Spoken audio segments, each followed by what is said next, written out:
Hello, viewers, and welcome back to Biblical Hot Topics. I would like to share with you a subject that I find very, very interesting. Because of that subject, I've named this video is Ancestor Worship Our Culture. Coming up in the Christian church, I learned that I needed to stay near and dear to the 66 books of the Bible.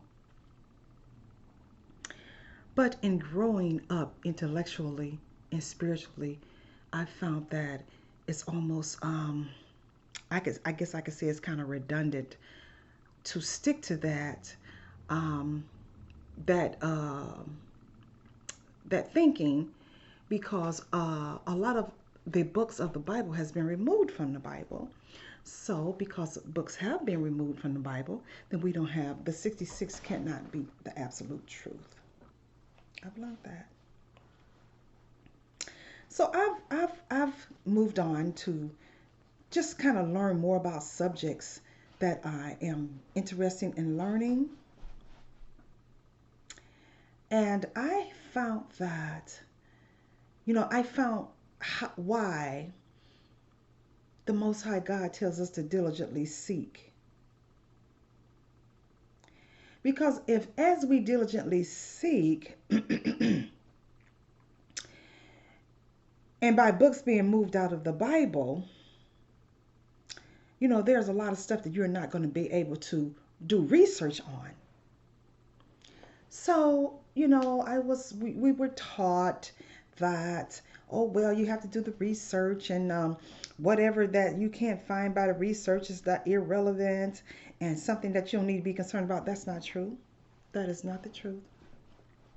Because things have been moved from the Bible, and I've learned that if you diligently seek after the things of God, He will do for you what He did for the people that was inspired to write the Bible. He begins to inspire you and give you downloads. So, in doing so, I have found that that our ancestor worship is very much a part of our culture. And it's not easy for us to know that in totality, because so much was removed from us culturally and traditionally. Because some of the stuff that I'm learning, I just feel that it's tradition. It may not all be biblical. It's probably just tradition of the things that we've done, as part of our culture. Now, I don't know why people get upset or they get uptight when people like myself, reach out to find out more about their history and more about their culture, because it's something that most people that's interested in history and that type of stuff. It's just something that most of us do when we're interested in our history. So I have endeavored to find information, and I have done some research, and I have received the Estro downloads, and I have talked to others, pastors, and some call themselves theologians and scholars, and I have gathered information from books written by not one scholar, but I have this one book that was written and examined by 70 scholars, all in one big network. So these are some of the things I've come up with as it pertains to ancestor worship. Now, I must say this here. Coming up in the Christian church, I was taught that if there's anything that veered away from the 66 books, that it was dangerous to look into it. It was witchcraft. Bad spirits was going to follow it, and you would be influenced and possibly possessed by these bad spirits. And I am really just I'm appalled at that teaching, because it was that teaching that kept me away from a lot of stuff that I wanted to, and needed to know in my life until now. So I'm going to get into some of the stuff that I did research. It's not a whole lot, but it's very interesting, and it is in line with some of my spiritual downloads, and is also in line with the Bible and the truth. So the name of this video is Ancestor Worship Our Culture. Okay, now the first thing I learned about that is this is the type of thing that they took out of proportion, where they would say, oh, you don't do that, you don't be looking up and talking about ancestors because you're looking up the dead and you're worshiping the dead and you're going to wake up the wrong spirits and all this kind of stuff. Well, I have learned that you do not wake up the wrong spirit. You do not worship the dead. You do not conjure up and bring up the dead. Now, that's a such thing as you can conjure it up. But if your heart is in the right place and you're diligently seeking the things of God, and you're diligently seeking your culture, you kind of know, and you can feel the difference. And I'm learning that as I grow spiritually, a lot of what I'm learning is not in books. Like I said, it's in spiritual downloads. It's on the astral plane. It's in the 4D. Okay, so let's get started here with my research here.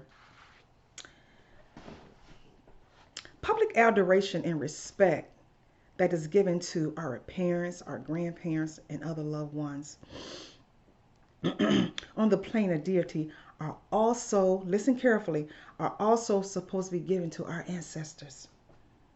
The way that we love our parents and our grandparents and our loved ones that has passed on, we should love our ancestors that exact same way.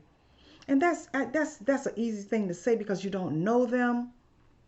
But I feel like, in studying the Bible for over 30 years, I feel like I know some of them. I know some of them. In fact, I have, over the years, I have become some of them. And what I mean by that is I had put myself in their setting, in their situation and time. And so today, because I did that, I feel like I have become one with them. And as I learn more about the universe, that's true, because we all are one in all the realms, the universe and the spiritual realms. We're really all one. And it's just a way that we need to connect that I'm still learning. So,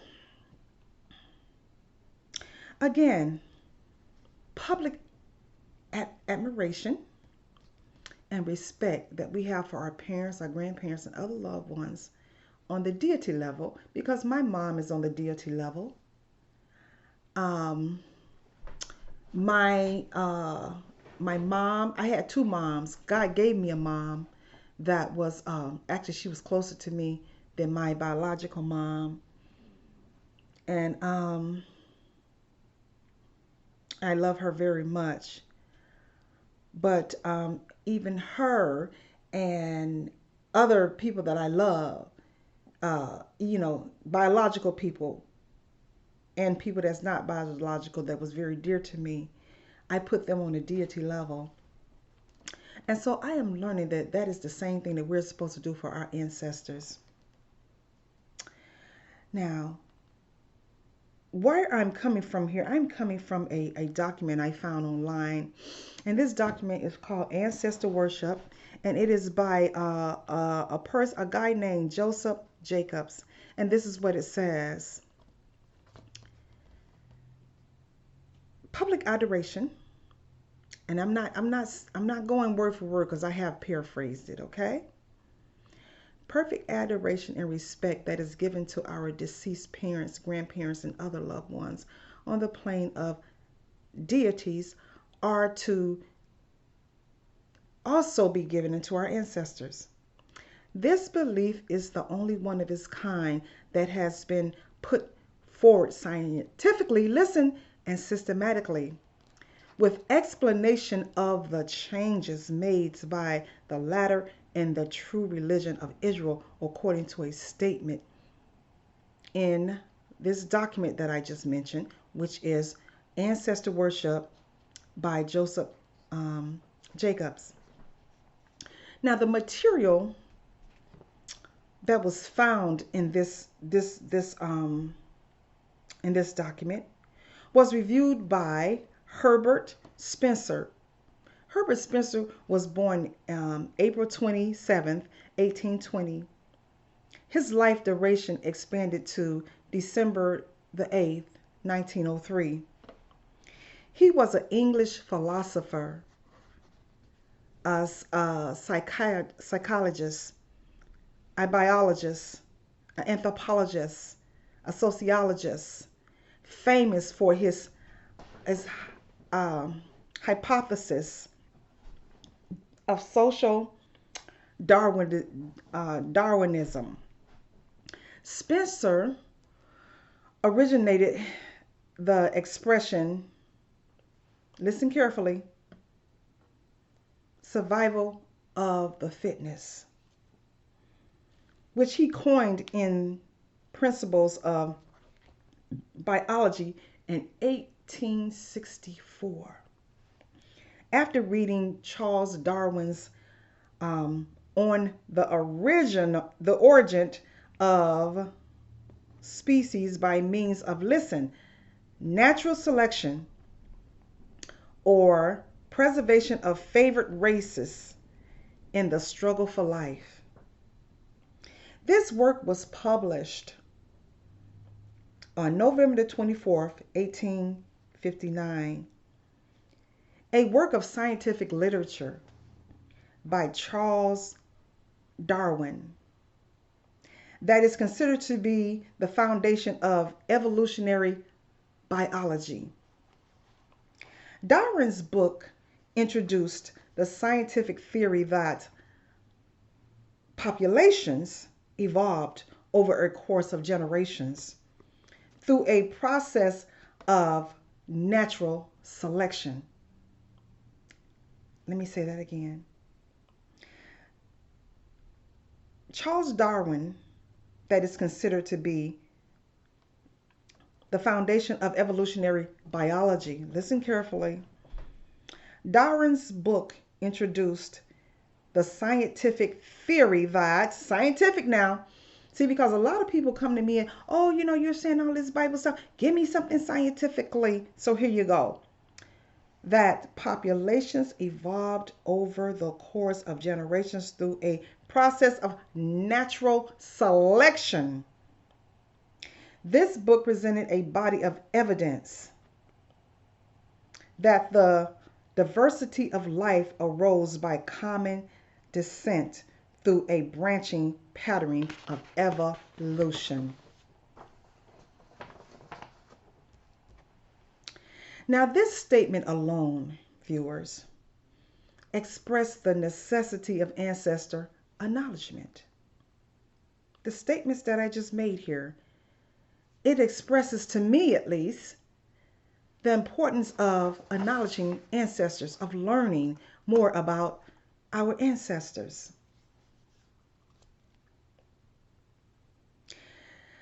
I have learned that ancestor worship plays a large role in nearly every religion and culture around the world. This communication with the departed evolved into elaborate rituals, holy holidays, extraordinary periodic community celebrations.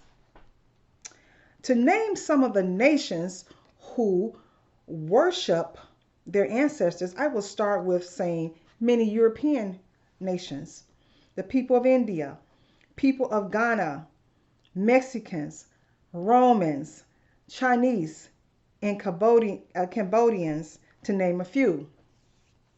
Now, many anthropologists and scholars assert that ancestor worship was the original religion, listen, of the Israelite people before Javism was introduced by Moses and the prophets. So says Joseph Jacob in this document here. Now, according to them, much of the priestly laws considering um, um, collectively was against the rites connecting with ancestor worship. As I speak to you all, the views that the original religion of the Hebrew Israelites was um, a form of ancestor worship and is the only one that has been put forth again scientifically and systematically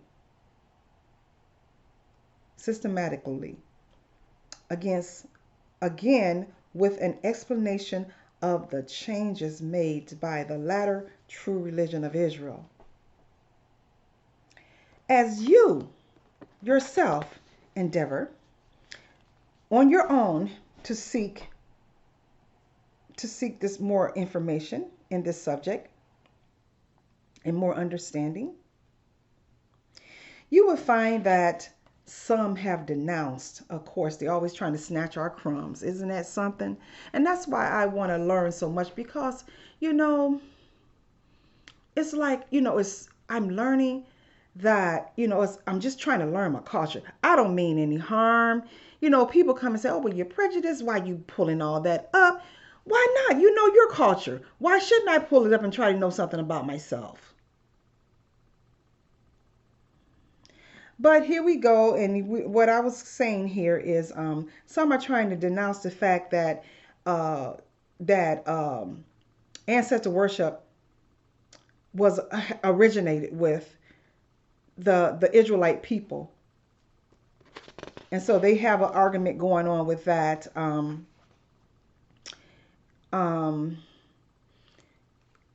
Well, at some point, and maybe it's still going on, at the School of Stade, okay, Bernard Stade and Frederick Schooley had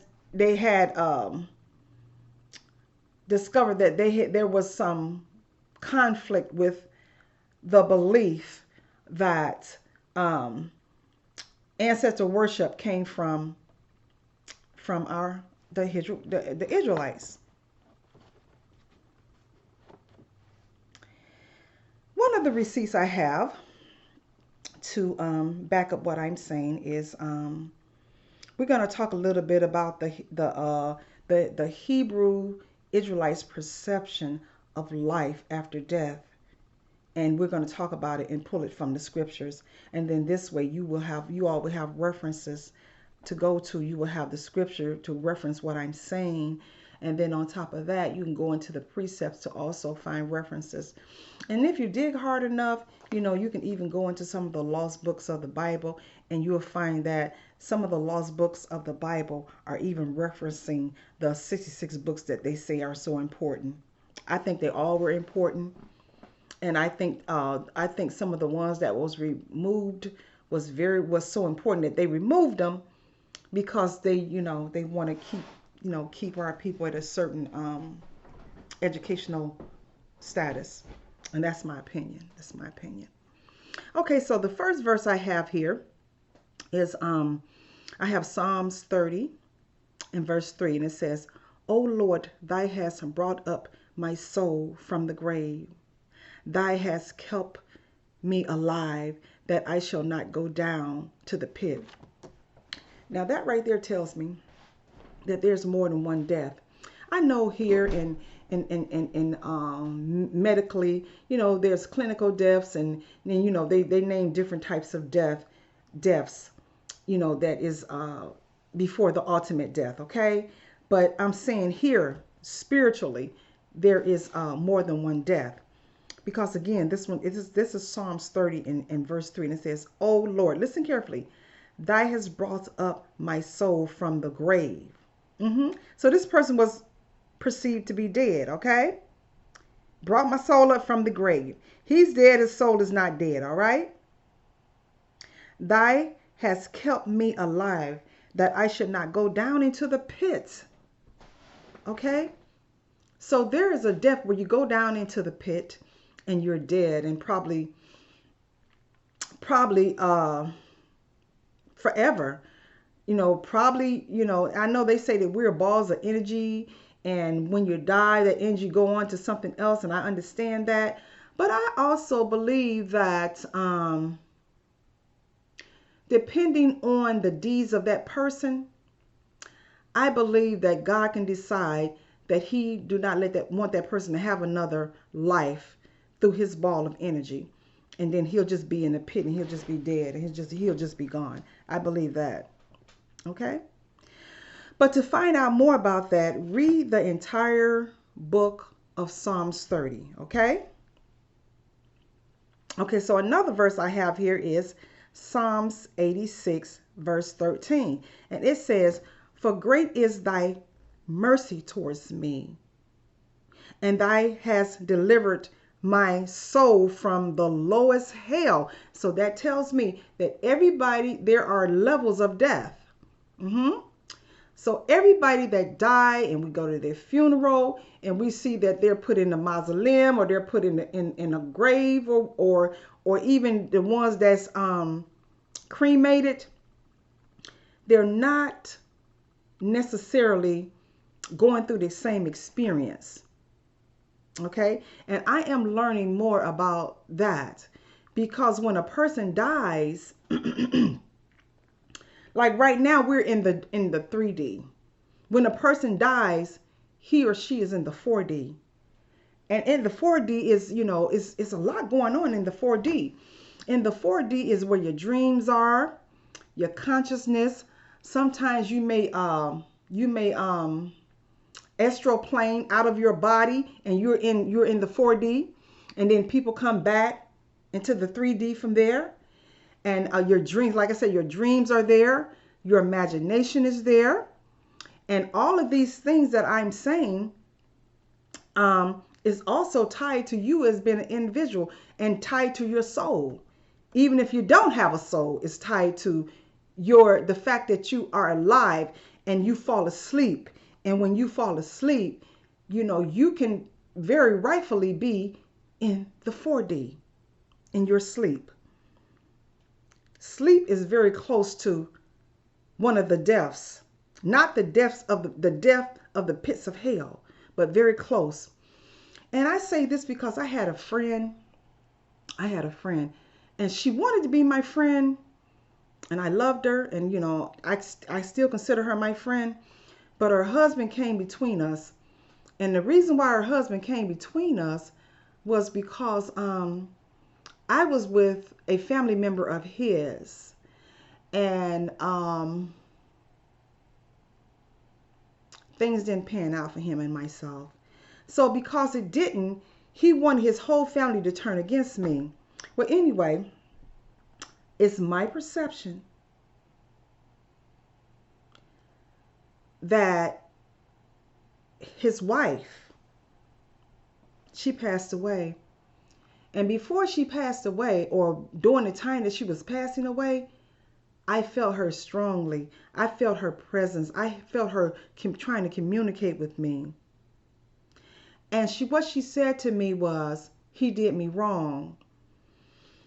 So that came to my mind, because that means that she is not in the pits of hell.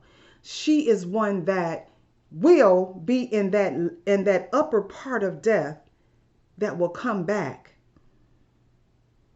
She's one that will come back to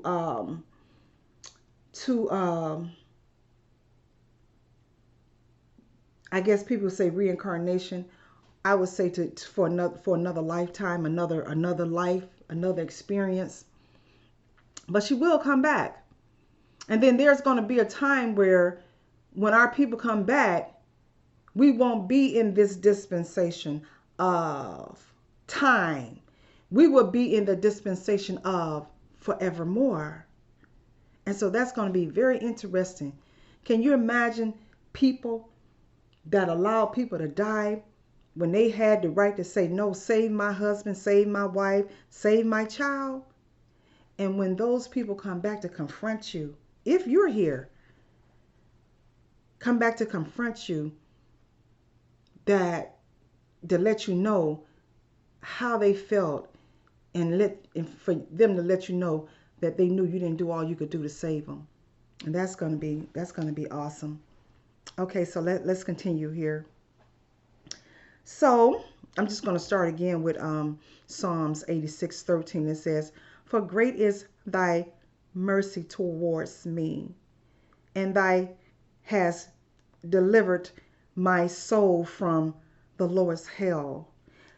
This speaks of the nephesh, meaning the soul, being saved from Sheol. The nephesh, speaking of the soul being saved from Sheol. Sheol is the pit of hell. It's a lower death. Okay? So there's more than one type of death here when a person dies. Okay? Other passages is Numbers, the book of Numbers, chapter 6, verse 6, and it says, "All the days that he separate himself unto the Lord, he shall come at no dead body." Think about that. All the days that he is separated, death is always separation from the Most High God. And it say all the days, listen, that he has all the days that he shall come at no dead body. All the days that he is separated, which is separation from God, he had come as no dead body. He's not dead. He's not dead. It's saying his body's not even dead. So let me finish here.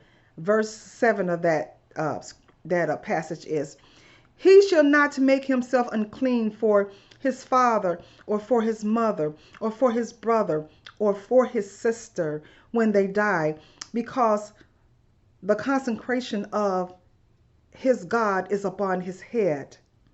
All the days of his separation," listen, "he is holy unto the Lord." This is a person that has the Spirit of God in him. This is a person that has a soul. In some instances, it's not even considered that his body is dead.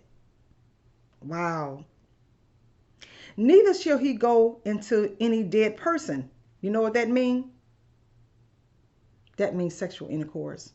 "Neither shall he go into any dead person, nor defile himself for his father, nor for his mother." And then I have here Job 23, and it says, "For I know that thy wilt bring me to death, and to the house appointed to all living." So to all living there is a death, but there are different types of death. There's different levels of death. Okay? So those of you, and I know people that have done this, they had relatives, kids, or mothers, or whoever that was very ill, and they went on and put them away or whatever. I know they say you put dogs away, but if you kill people, you done put them away too, as far as I'm concerned, okay? And it may not have been done unto righteousness.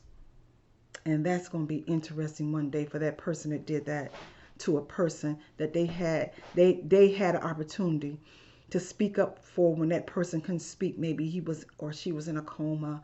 Maybe he or she had had a stroke or what have you. And you didn't speak up for them.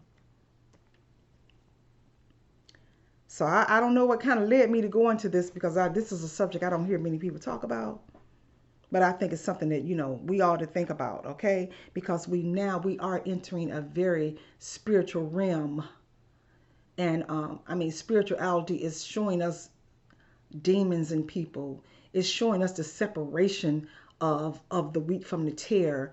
It's showing us that even separation and death, and how that is not something that affects us all exactly the same. Okay, so let's move on. Another verse I have here is Genesis 25:8, and it says, "Then Abraham gave up the ghost and died at a good old age, an old man and full of years, and was gathered to his people." What do that mean? And was gathered to his people. He was gathered to his people. His people, the ancestors. I would say the righteous. I would say the people that God had chosen before the foundation of the earth. He was gathered to his people. It didn't say he was down there burning in hell and all that kind of stuff. You gonna burn in hell or you gonna go to heaven. It didn't say he went to heaven. So I clearly believe what the Spirit is beginning to give me of all the activity that's going on in the 4D. Okay. So the last scripture I will read here, concerning, just the scriptures as my receipts here, is 1 Samuel 28:8. I'm not going to read the whole thing, but 1 Samuel 28, verses 11 through 19. Now, what you need to do is read that, okay? And you will get a better understanding of what I'm saying here. But it says, Saul calls the prophet Samuel up from the dead. Saul called him up. So he called him up from the dead because Saul was having he had a something that he wanted to know. And the prophet Samuel used to be the person that he would go and confide in. So but this particular time he had gone to like I don't know who this lady was. She was some type of I don't think she was a good spiritual woman, but she was some type of spiritual woman. And she wanted Samuel to be called up, and he was called up. And he was called up because his soul was holy. Okay? So Saul had him called up to answer a question that no one else could answer. And so he had him called up from the dead, from the grave, okay? Now we're going to talk a little bit about the burial customs. The burial customs for the Hebrew Israelites is part of our culture. And some would say religion. But it's my understanding that we didn't have a religion. A lot of the things that our people did was culture. It was culture and tradition. And we didn't consider it religion. The rest of the world had religion. We went by the things that was a part of our culture. And our culture was based on the laws that God had given us. The thing that formed our culture in our communities was the laws that God had given us. There was a time that we obeyed them laws. Okay, so the burial customs of the Israelites in historical times appeared to have usually they would bury their dead, okay? But traces are found of burning them. Listen carefully. And it is suggested that this was because in the primitive religion of Israel, the bodies of the dead, listen, was regarded as especially holy, and were therefore burnt like the remnants of offerings. Because these bodies was holy, And there was history, and there was traces that where the bodies was burned as a holy sacrifice unto God. They were burned as an offering. The latter custom of burying the corpse was connected with um, the animated belief that only thus could the spirit of the departed find rest. And so they would burn it so that person would find rest.